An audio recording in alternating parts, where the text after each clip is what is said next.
Obviously, first off, welcome to the Valley, and what's it like being a part of the Fresno State staff? Definitely happy to be here. Coming out here, nice sunny weather in February for spring ball. I get to wear shorts, but great group of guys to be around. Obviously, Coach DeRuyter is really a good football coach, and the program's going in the right direction, so it's a lot of fun to be around it.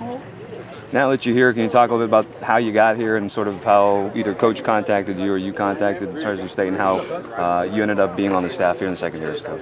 Well, when it all happened, things happened pretty fast. So as far as coming out for an interview and getting the phone call and whatnot, but leading up to that, obviously Coach McDonald had some opportunities out there, and as soon as that came up, I worked with Coach Germano at Ohio University, and he gave me a heads up that something could be happening, kind of asked if I'd be interested, then snowballed after that. It's very early, but on the surface, everyone's going to ask how much are things going to stay the same, maybe like what Coach McDonald did, or how much are you bringing in a new wrinkle in terms of style, in terms of having the defensive backs and what they're going to do? Well, the scheme is definitely the scheme that's not going to change. It's obviously proven and very successful. For me, it's just fitting in and just coaching style-wise. Obviously, I'm a different person. Just making sure that I'm coached up the guys, getting them to be the best they could be. But hopefully the outcome will be the same. Obviously, everyone has their own personality as a coach, so some things will be different that way. But we definitely want the same outcome.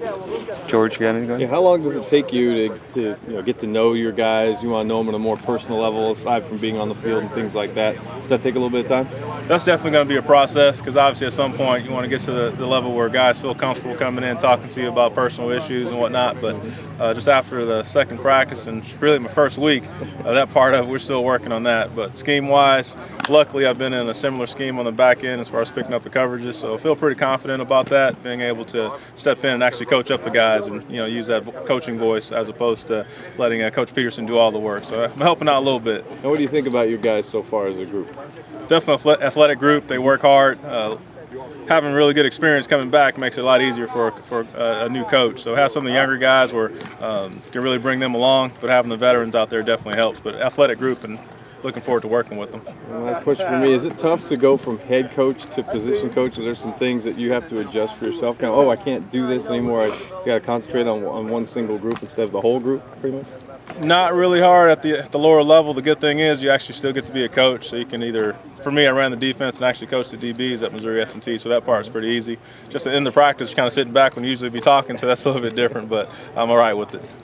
And one more for me, Coach. Obviously, you come in with defensive guys like Coach Toth and Coach DeRuyter. He came here and said fast, physical, fanatical is the style he wants. How have you gelled with the coaching staff in terms of, again, meshing and trying to be a Fresno State Bulldog and what we have here? I think what I've done in the past fits in what we do here. This past year where I worked, we're number 2 in the country in sacks, number 2 in takeaways, and that's what we're doing here. When I coached at Cal Poly, we led the nation in sacks a couple of years. So as far as getting after the football, attacking the football, it's a part of me. So it's pretty easy to mix with the guys that way. And one more, now that you mentioned it, just sort of familiarity with the Valley in California and the Central Coast. What's it like being back out here on the West Coast and having football and being able to groom guys and ultimately recruit guys that are here in California? I think the biggest thing is growing up in Los Angeles, you know about Fresno State football, and then going off to Cal Poly, you're playing with a bunch of guys from the Valley. So my college roommate, best friends from Sanger, play with a bunch of guys from Lemoore. So as far as those Valley guys, you hear about it all the time growing up, with the California Raisin Bowl and whatnot growing up. You just know about the success of Pat Hill, what he brought here, and what Coach DeRuyter's continue to build. It's just something that's kind of ingrained when you grow up in California. And the biggest thing is recruiting kids. They know about Fresno State football, so it's not like it's a hard sell.